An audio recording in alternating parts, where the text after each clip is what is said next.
repentance sometimes involves an acknowledgement of all of your heritage, what people have wanted for you, how you were raised, the debts that you owe to the dead, in a sense. And also because it's a time of remembrance. There's a Yizkor component. Yizkor means memory at the Yom Kippur service. So it also is a time in which we acknowledge and remember and treasure the people we've lost.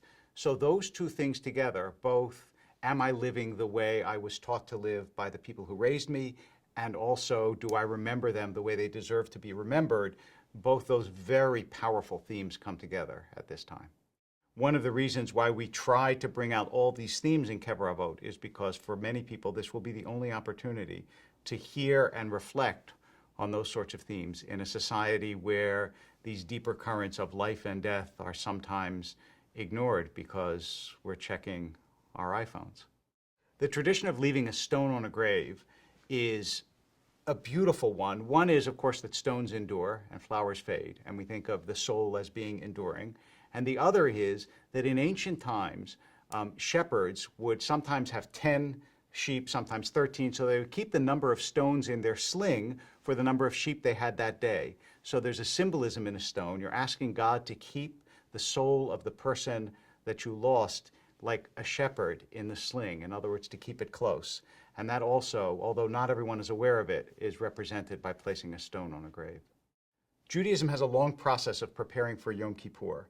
You start with the month of Elul, which is a month during which psalms and repentance and so on are added to the liturgy.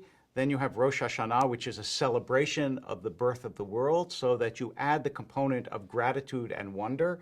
And then gradually over the 10 days, you add this remembering of ancestry and legacy, repentance, a deepening of self-examination.